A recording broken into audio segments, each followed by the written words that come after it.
ఎలా ఉంది పరిపాలన? పరిపాలన చాలా సూపర్ గా ఉంది. ఎందుకంటే ఏదైతే హామీలు ఇచ్చారో ఈ పెన్షన్ 4,000 రూపాయలు అనేది అన్న క్యాంటీన్ లో 3 పూట్ల ఉదయం టిఫిన్, మధ్యాహ్నం భోజనం, రాత్రి భోజనం ప్రతి ఒక్క పేదవాడు రోజుకి 5 రూపాయలు అన్న క్యాంటీన్ తో భోజనాలు చేస్తున్నారు ఇవాళ. అలాగే దీపం 2 పథకం కింద మహిళలకి ఉచిత గ్యాస్ సిలిండర్లు డిస్ట్రిబ్యూట్ చేస్తున్నారు. అలాగే ఈ తల్లికి వందనం అనేది కుటుంబంలో ఎంత మంది ఉంటే అంత మందికి తల్లికి వందనం అనేది విద్యార్థులు ఎవరైతే చదువుకుంటున్నారో వాళ్ళ తల్లుల ఖాతాలో జమ చేయడం జరిగింది. గవర్నమెంట్ ఏమి చేయట్లేదు, డైవర్ట్ పాలిటిక్స్ చేస్తుందని గుడివాడ అమర్నాథ్ మాట్లాడుతున్నారు. దాని మీద మీరేమంటారు? అది కరెక్ట్ కాదండి. ఒక మాజీ మంత్రిగా నువ్వు ఒక రాష్ట్రానికి మంత్రిగా చేసి కూడా డైవర్ట్ పాలిటిక్స్ అనేది మీది డైవర్ట్ పాలిటిక్స్.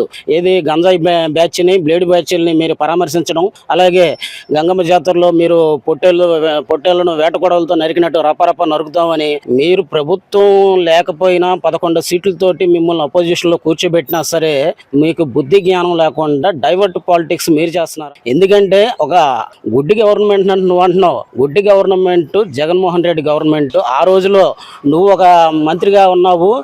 అసలు రాష్ట్రానికి నువ్వేం చేసావు? జగన్మోహన్ రెడ్డి ఏం చేశాడు? ఈ కూటమి ప్రభుత్వం అన్ని ఇచ్చిన హామీలన్నీ అమలు చేస్తుంది కాబట్టి ప్రజల్ని డైవర్ట్ చేయడానికి వీళ్ళు డైవర్ట్ పాలిటిక్స్ చేస్తున్నారు తప్ప ఇంకోటి లేదు.